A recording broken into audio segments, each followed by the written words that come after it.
is Elliot and Jose, coming to you once again from Dreamland Comics in Schaumburg, Illinois, here on CCW TV. Okay, well, I guess we are now at the part that we call Last Rants. And Last Rants is when Jose and I revisit an old topic that we might have talked about in the past or talk about something new.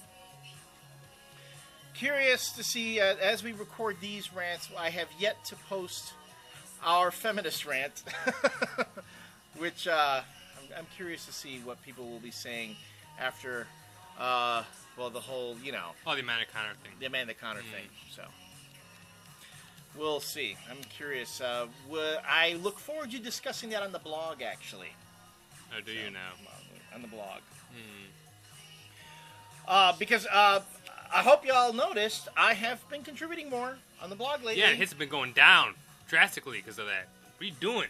I'm just kidding. The hits are actually going up a lot. People liked my Iron Man. I actually liked it too. Iron Man. I actually made a comment on it because I actually was like, wow, I actually did something productive on the blog. How about that? Well, I comment on it because I don't think it's ever going to happen again.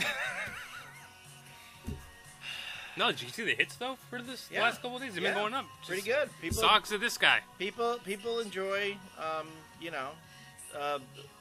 You all seem to enjoy comic book covers, which is funny.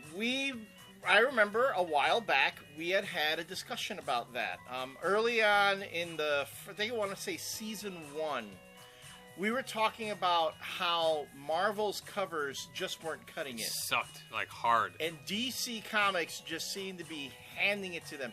You look at the overall production design of the DC comic book covers, how the logos are laid out, how the copy is put together, and they all have a very nice, consistent look. You look at the Marvel comics, they're all over the place. They're all over the place. It's like you have maybe 6 or 7 different people designing the comic book covers at Marvel. Okay, really? They don't have anyone designing the covers. They don't. And the trade dress looks very consistent between their books and their trades. Have you noticed that too? Yeah. If you look at, right now you can't see them, they're off camera, but I'm looking at a bunch of Green Lantern trade paperbacks. But you see, the logos all look the same. You know what that is. Yeah. You pick it up and go, oh, well, okay. It all looks very consistent, so you can identify the product and you know what it is. Whereas the Marvel books, they keep going for the bookshelf format type, look. Well, and Marvel does stupid bullshit thing. Things like they do a direct market version and a bookstore version. Right. So there's like 2 different covers. A lot of their hardcovers and trades. It's so unnecessary. Because who really collects trades? How many speculators DC used to do it too, there? but not so much anymore. I mean, DC right now concerns itself more with getting the product into people's hands. Right. Whereas Marvel is still doing that damn speculator market, collector market stuff. I say where the market is right now, you just need to get your books in people's hands. You got to get it, make it noticeable, get a good product out there, make it affordable so people want to buy it. Yeah, and I'm just going to make this really quick statement. I've stated this many times before, but we seem to be having a lot of new viewers and a lot of new people in general who are new to comics. Marvel sometimes will have one trade in 5 different formats. It is fucking ridiculous. Right. And they're still doing it today. And we've talked about that. Yeah, it comes out. First, it comes out in a hardcover with like 2 different covers, and then it comes out in an oversized hardcover, but with 2 trades in the hardcover, and then it comes out in the soft cover, and then it comes out in the soft cover with 2. Like the Ultimate versions, that they're doing with Ultimate X-Men. Now it's like the Ultimate X-Men Ultimate Collection, which collects the first 2 trade paperbacks into 1 trade paperback. Enough already. Yeah. Just pick one fucking format and stick with it. Sorry. All right. So anyway, that's just a thing as a retailer. Just fucking drives me up the wall. Although this started almost complimenting Marvel because we were going to. We're going to get back to that. Because the redesign for the Iron Man covers that you guys saw on the blog. The new trade dress looks really cool. I like it. It a lot. I want to say it was Locus Mortis who had commented that it has, I said it has that old 60s, Sci-fi. 70s flashback look. He pointed out Flowers for Algernon. Yeah. And bam, wouldn't you know it? That's a story that Matt Fraction references. That's what he says. He's right. That's essentially the story behind Stark Disassembled. It's Flowers for Algernon. So, was that the same story that? No, I'm thinking. Sorry. I always confuse that with Everything. Tuesdays with Maury. To be honest, I don't know why.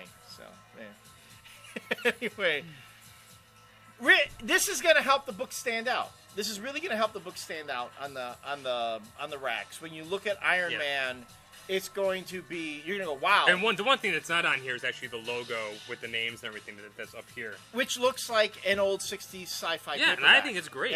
And you know what? How it's going to look even better when they put it in a trade. When they collect the whole thing into a trade with something like with that kind of a trade dress, I think that'll look really nice. But again, it seems like for every step Marvel takes forward, they take two steps back. We have the Fantastic Four book that went retro, and this is actually, again, getting back to the whole '60s feel of it. It is going retro, but it's retro in a good way, and it's working. Right. The other books, I would really like for them to bring back the old Avengers logos for the Avengers books. That used to be one of my all-time favorite logos. It still holds up today. Do we have any old Avengers books up here right now on the wall of comics? Because if you look at the the classic '70s Avengers books, that is a wonderful logo. They have tweaked it on the current Avengers books, but it's just I guess not. I guess we sold them. In any case, Marvel is also doing another kind of decent thing. Yeah. In addressing the issue of Marvel Skip Week that we everyone's Skip Week. Everyone's Skip Week. I'm sorry, Diamond Skip Week. Marvel is what? They're putting together an event for for retailers. They're giving retailers promotional items, free promotional items that they haven't announced yet what it is specifically, but then they're giving away free promotional items to retailers. And then there's actually going to be made available to retailers an exclusive variant cover to the Fall of the Hulk's Gamma, which I think that's the Jeff Parker one, so I think that's the good one. Yeah. Not the shitty fucking Jeff Loeb one. No, actually I think that might be the Jeff Loeb one. But hold on, because I don't want to fuck that up, because I don't want to tell you to buy it because it was Jeff Parker. Two Jeffs. And only one really writes really. No, see, that's the shitty Jeff Loeb one. Hulk, Fall of the Hulk's Alpha is the Jeff Parker one, which is the one I'll probably buy. But the one that there's an exclusive variant cover is the Gamma one, which is Jeff Loeb. So I don't give a shit about that one. So fuck you, Marvel, for giving retailers that, because I can't sell that. We're gonna give you. Marvel will be giving out little Ziploc bags of dog turd. Yeah. And they're also giving away these free copies of this thing called Origins of Siege, where the Siege is the next Dark Reign. The next event. Fucking event. The Jesus. thing that we get to thank Marvel for pushing Straczynski off the book. Off the Thor. Yeah. So yeah, this takes place on New Year's Eve, which is Wednesday, the Wednesday that no comics come out. So Marvel is doing something to help retailers get people into there on Wednesdays. So. To get in and look at many of those trades that people have talked about, or to look at other comics that maybe you haven't considered. Yeah, as much as I like to shit all over Marvel, this is actually a pretty decent thing that they're doing. And now I'm waiting to see what DC's going to do. Because you know DC's going to top it. DC will go, I see your shitty Jeff Loeb variant cover. They're not giving those away. They're making people order them, right? Yeah, we have to sell them. It's just an exclusive.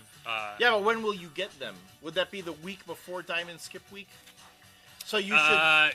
It's either that or they'll ship it to us direct. But I'm thinking we'll probably get them in the shipment the previous week.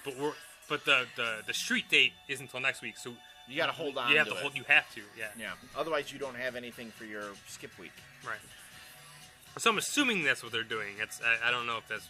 But again, that doesn't concern the fans. It's just a retailer thing. They haven't said yet what exactly they're going to do. So So, but it's a good thing. It's a good thing for the Skip Week, and at least Marvel is actually trying something nice for a change.